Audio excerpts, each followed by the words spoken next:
My name is Sarah Mitchell, and I am 28 years old. The day I realized that behind the word family was only fear, I was standing in my childhood kitchen, watching my mother's hands shake as she poured coffee into the same chipped mug she had used for 15 years. The tremor wasn't from age or illness, it was from the sound of my father's footsteps on the stairs above us. Those heavy, deliberate steps that had haunted our mornings, afternoons, and evenings for as long as I could remember. Each footfall was a countdown to something we never knew how to prepare for. My mother's eyes darted toward the ceiling, tracking his movement like a hunter following prey, except we were always the ones being hunted. The coffee spilled over the rim, creating a small brown puddle on the counter that she frantically wiped away before he could see it. Everything had to be perfect. Everything had to be controlled. The kitchen, once a place where normal families might gather to share meals and laughter, had become a stage where we performed our daily dance of survival. I had returned home after 3 years away at college, foolishly believing that distance and time might have changed something fundamental about this house. But the moment I stepped through that familiar door, the old patterns wrapped around me like chains I had forgotten I was wearing. The silence between my mother and me was heavy with unspoken understanding. We both knew what was coming. We always knew. The question was never if, but when and how bad it would be this time.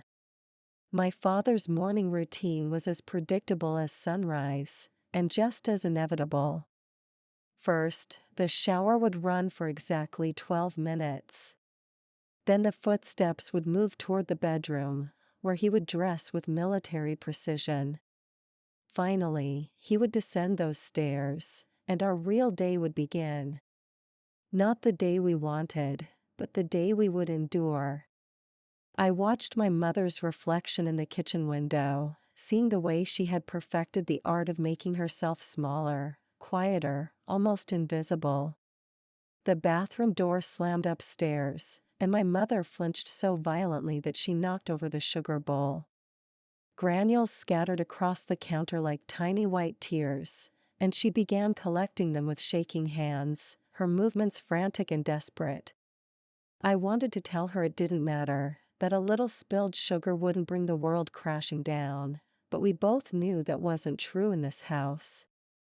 In this house, everything mattered.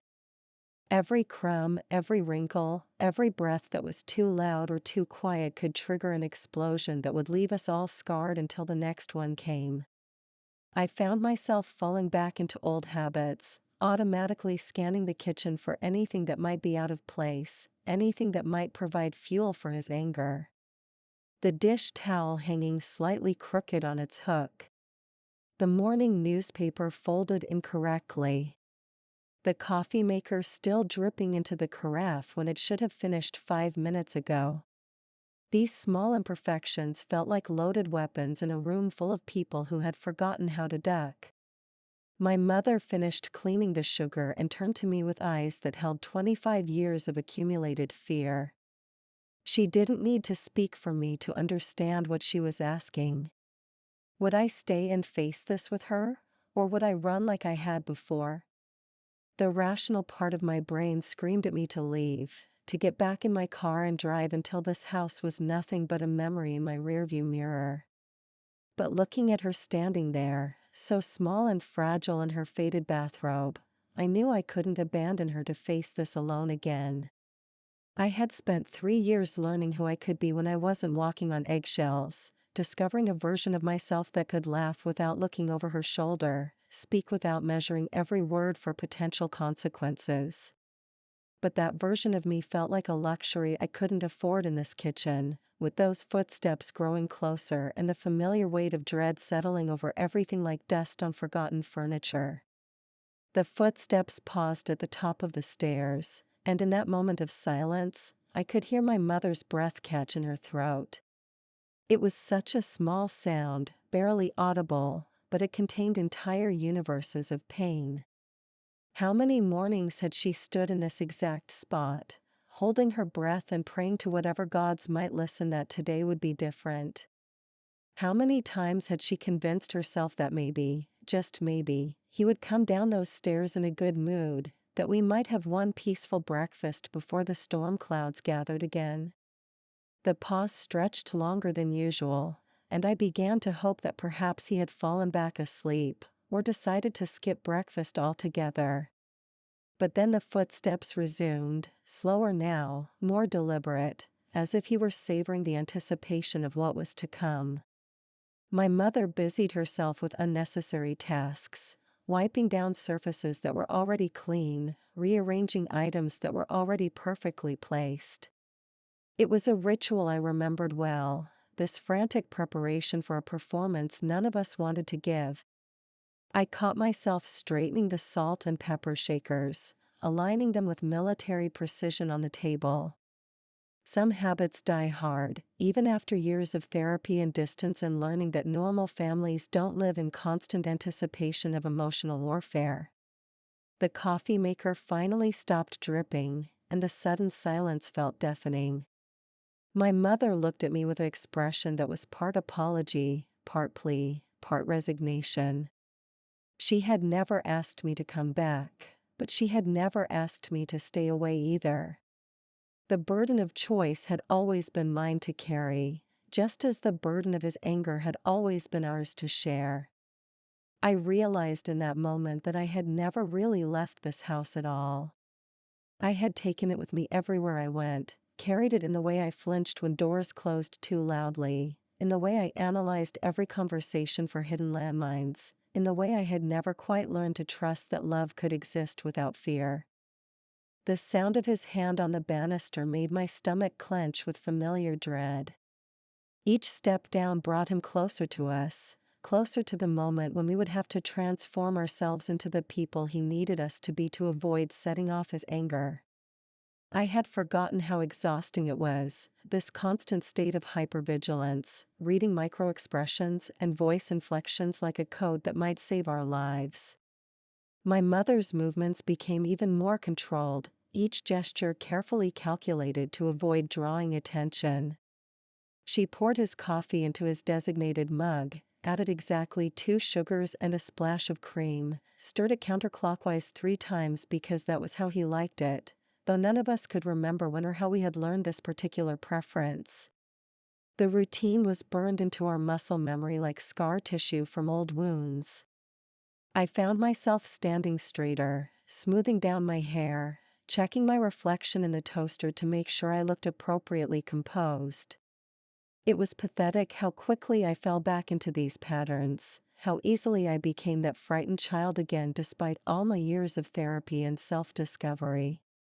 My father appeared in the doorway, and the temperature in the room seemed to drop 10 degrees. He was a large man, not just in physical stature but in the way he occupied space, demanding attention and deference simply by existing. His eyes swept the kitchen like a general inspecting troops, searching for any detail that wasn't exactly as it should be. His gaze lingered on me for a moment longer than I was comfortable with, and I saw something flicker across his face that might have been surprise, or displeasure, or both.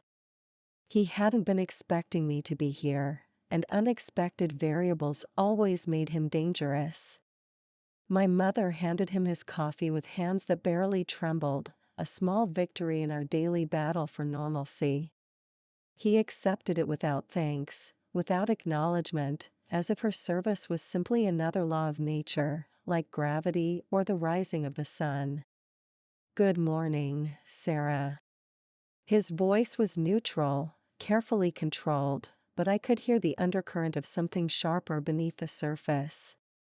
I had learned long ago that my father's calm moments were often the most dangerous, like the eye of a hurricane where the stillness only promised that worse weather was coming. I mumbled a response, hating how small my voice sounded in this kitchen that had once seemed so much larger when I was a child. Everything about this house had shrunk during my absence, or perhaps I had simply grown too big for the role I was expected to play here. My mother moved around us like a ghost, setting out plates and utensils with the precision of a surgeon, each placement deliberate and necessary for our survival. The morning news played quietly on the small television in the corner, but none of us were really listening. We were too busy listening to each other, to the subtle changes in breathing patterns and the shifting of weight from foot to foot that might signal an incoming storm. My father sat down at his usual place at the head of the table, and my mother immediately began preparing his breakfast without being asked. Eggs over easy, 2 pieces of toast cut diagonally, bacon cooked until it was almost but not quite crispy. I knew this routine by heart, had watched it play out thousands of times during my childhood. What I had forgotten was how the simple act of watching someone serve another person with such careful attention to detail could make my skin crawl with memories of learned helplessness. I took my place at the table, in the chair that had always been mine, and felt the weight of 18 years of accumulated silence pressing down on my shoulders. This was where I had learned that love was conditional, that safety was temporary, and that family was something you endured rather than enjoyed. This was where I had discovered that behind the word family was only fear, wrapped in obligation and tied together with the thin threads of shared DNA and mutual trauma. The eggs sizzled in the pan, and my mother watched them with the intensity of someone defusing a bomb. Too runny, and he would send them back with disgust. Too firm, and he would lecture her about paying attention to simple tasks. I remembered being 12 years old and timing her cooking with a stopwatch I had stolen from my school science class, trying to figure out the exact number of seconds that would produce the perfect egg. I had filled a notebook with data, tracking variables like pan temperature and cooking oil quantity, convinced that if I could just crack the code, I could save us all from his criticism. The memory made my chest tight with old grief for that little girl who had believed that perfect eggs could create a perfect family. My father opened his newspaper with sharp, deliberate movements, snapping each page as if he were breaking small bones. The sound made my mother's shoulders hunch forward, and I saw her hand pause above the eggs for just a moment before continuing its careful rotation of the pan. He began reading aloud, not because any of us had asked for news updates, but because he enjoyed the sound of his own voice filling the silence. His commentary on world events was always tinged with a particular brand of cynicism that made everything sound like a personal affront to his worldview. Politicians were idiots, neighbors were inconsiderate, co-workers were incompetent, and we were the only witnesses to his superior understanding of how things should really work. I had heard these speeches so many times that I could probably recite them from memory, but I nodded and made appropriate sounds of agreement because that was what was expected.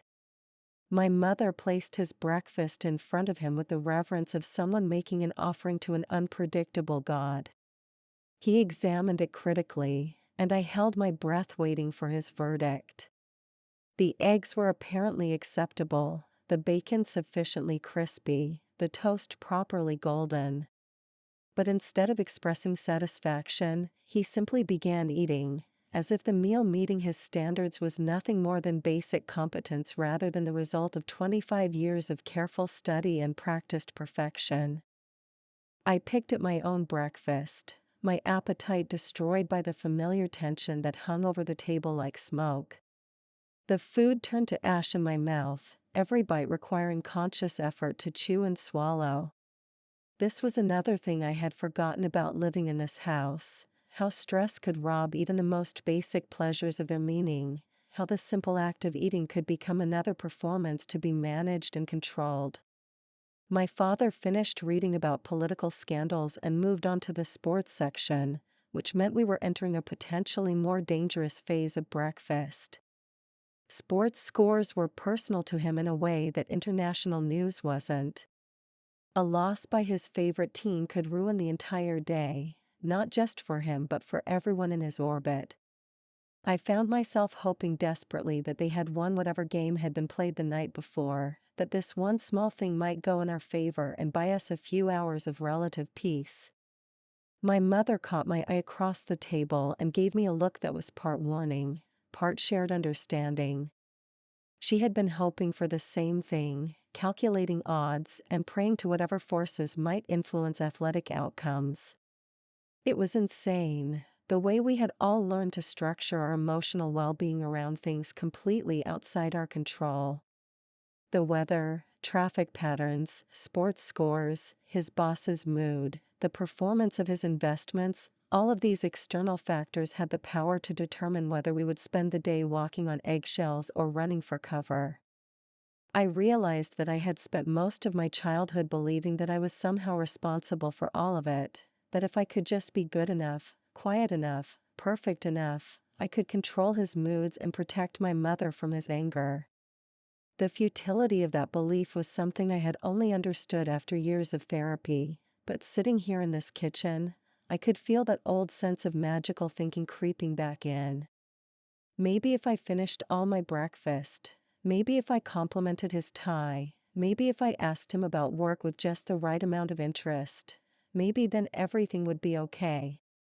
The sound of his coffee mug hitting the table was sharper than necessary, and my mother's eyes immediately flew to his face, searching for clues about what had triggered the change in his demeanor. I followed her gaze and saw that he had reached the section of the paper that contained local news, which meant he had probably found something to be outraged about. Local politics, community issues, school board decisions, these were all topics that could send him into long rants about the decline of society and the incompetence of elected officials. My mother began clearing the table with movements that were slightly too quick, slightly too eager, as if keeping her hands busy might somehow deflect whatever storm was brewing. I wanted to help her, but I knew from experience that too much activity around the table while he was reading could be interpreted as disrespectful, as if we were trying to rush him or signal that his opinions weren't worth listening to. So I sat frozen in my chair, trapped between the desire to flee and the knowledge that leaving too early could also be seen as a slight. This was the mathematics of survival in our house, every action calculated for its potential to minimize harm, every decision weighed against its possible consequences. My father's breathing had changed, becoming deeper and more deliberate, which meant he was working himself up into one of his states. I could practically see the anger building behind his eyes like storm clouds gathering on the horizon. My mother had finished clearing everything except his coffee mug and newspaper, and now she stood by the sink with her back to us, her posture rigid with anticipation. I recognized this position. It was her way of making herself available if he needed something while also creating the illusion of being busy with important tasks. It was a defensive stance that allowed her to monitor his mood while appearing to be focused on domestic duties. The kitchen felt smaller with each passing second, the walls closing in as the pressure of unspoken tension filled every available space. Then it happened. My father slammed his fist on the table so hard that his coffee mug jumped, sending brown liquid splashing across the newspaper. The sound was like a gunshot in the quiet kitchen, and my mother spun around so fast she nearly lost her balance. Her face had gone completely white, and I could see her hands beginning to shake again as she reached for a dish towel to clean up the spill. But he was already standing, his chair scraping against the floor with a screech that made my teeth ache. The fury in his eyes was familiar and terrifying, a rage that seemed too large for whatever small thing had triggered it this time. I found myself pressing back in my chair, trying to make myself as small as possible while he began his tirade about city council members who couldn't organize a simple road repair project without going over budget. His voice rose with each word, filling the kitchen with a sound that seemed to come from somewhere deeper than his throat, somewhere primal and dangerous. My mother approached cautiously with the dish towel, but he waved her away with a gesture that was almost violent in its abruptness. She retreated to the sink, clutching the towel to her chest like armor that might protect her from the sheer force of his displeasure. This was what I had forgotten about his anger. It wasn't just loud, it was physical, a presence that took up all the oxygen in the room and left the rest of us gasping for breath. I could feel my heart racing, my body flooding with adrenaline as if preparing to run from a predator.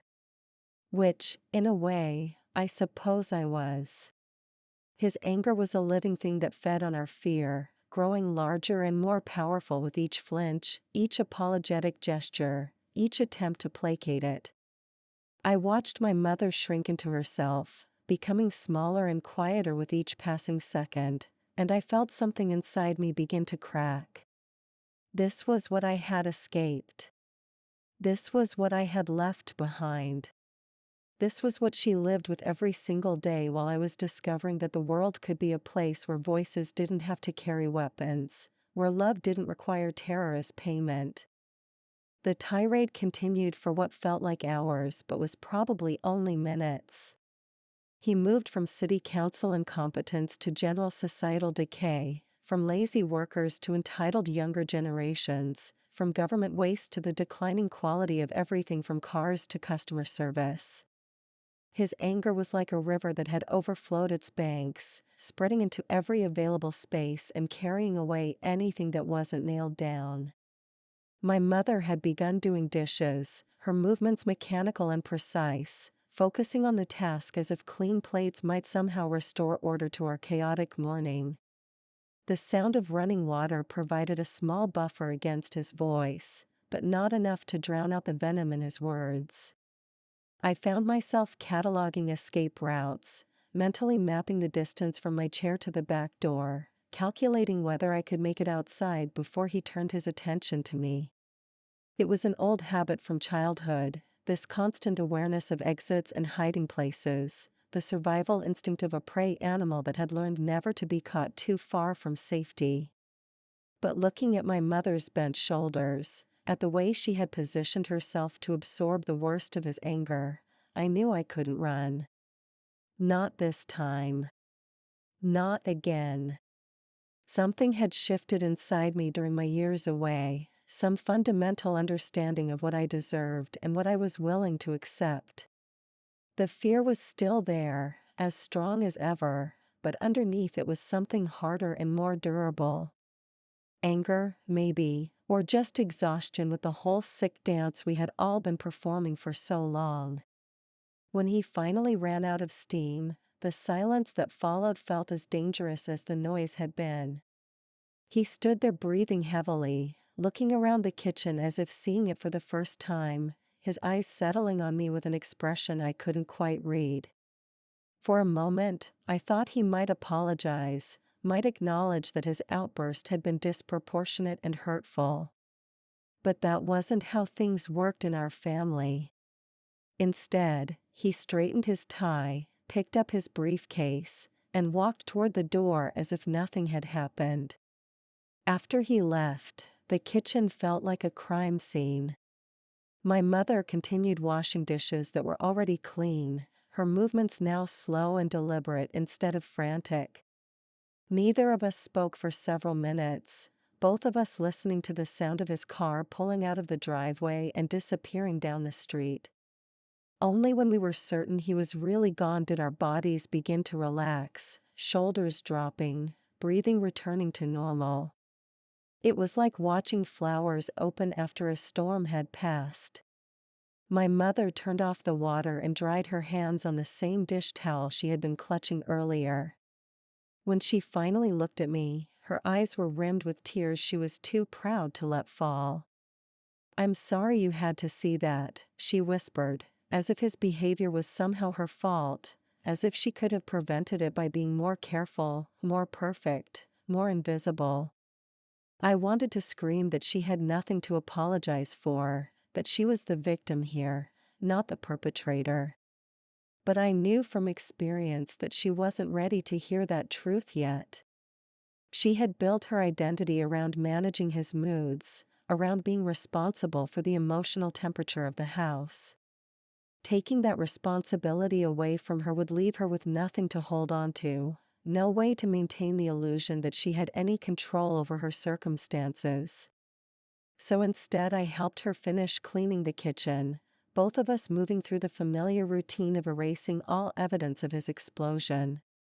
We wiped down surfaces that didn't need wiping, reorganized items that were already in their proper places, restored order to a space that had been turned upside down by the force of one man's unchecked emotions. It was a ritual I had performed countless times as a child, this careful erasure of trauma, as if making the physical space perfect again could somehow repair the damage done to our spirits. But as I folded the dish towel and hung it precisely on its hook, I realized that I was no longer willing to pretend that cleaning up after his storms made anything better. We sat at the kitchen table with fresh cups of coffee, the silence between us heavy with unspoken understanding.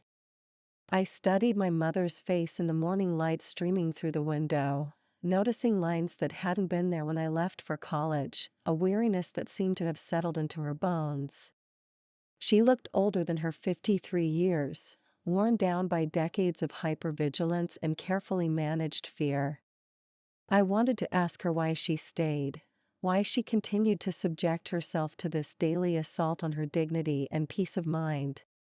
But I knew the answer would be complicated, woven together from financial dependence, social expectations, religious beliefs about marriage, and the gradual erosion of self-worth that made escape seem impossible rather than inevitable.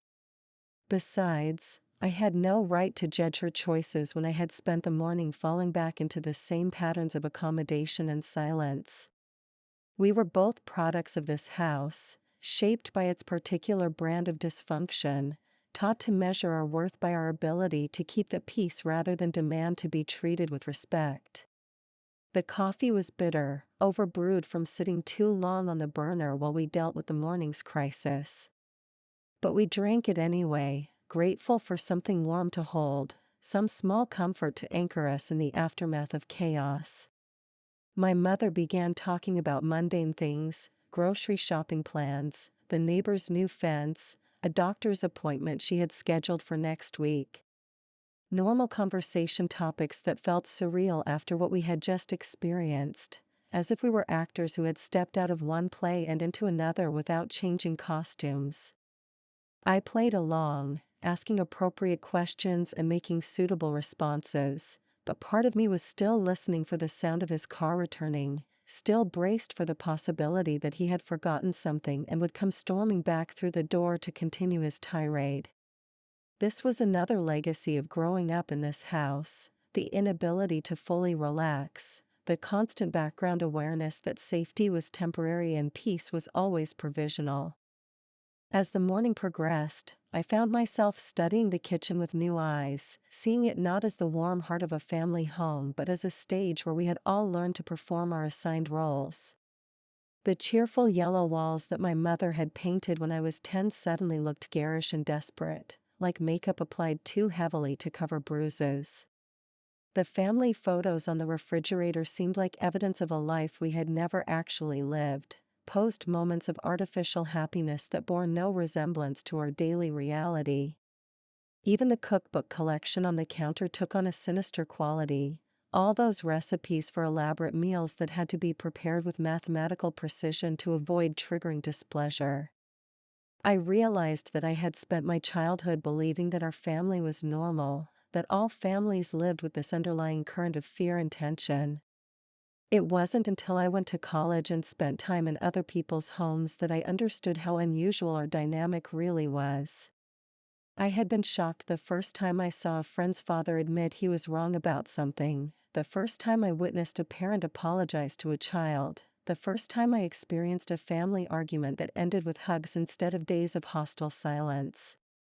These revelations had been both liberating and devastating, opening my eyes to what I had missed while also making it impossible to pretend that our dysfunction was acceptable or inevitable.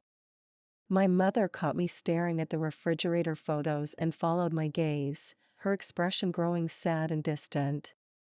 Those were taken during what I had always thought of as our good periods, brief stretches when his mood was stable and we could almost convince ourselves that we were a happy family.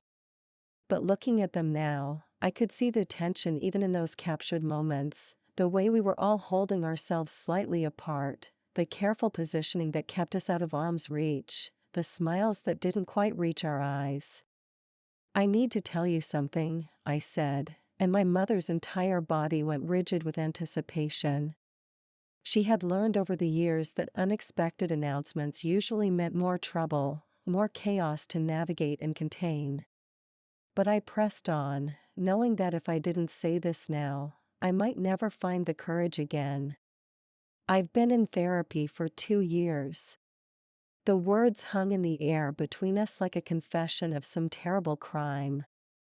Her face went through a series of rapid changes: confusion, fear, embarrassment, something that might have been hope. Therapy was not something our family talked about, not something people like us did. It implied weakness, failure, and inability to handle our problems privately. But I had reached a point where I couldn't continue carrying the weight of our family's secrets alone, couldn't keep pretending that the way we lived was normal or acceptable. My therapist helped me understand that what happens in this house isn't okay, I continued, my voice gaining strength with each word. The way he treats you, the way he treats all of us, it's not normal, Mom. It's not love. My mother's eyes filled with tears that she quickly blinked away, her hands twisting together in her lap as if she could physically hold herself together through sheer force of will. She didn't speak for a long time, and I watched her process this information, watched her try to reconcile my words with the story she had been telling herself for 25 years. Finally, in a voice so small I had to strain to hear it, she said, "But he doesn't hit us." It was the same justification I had heard countless times throughout my childhood, the arbitrary line she had drawn to distinguish between acceptable and unacceptable abuse.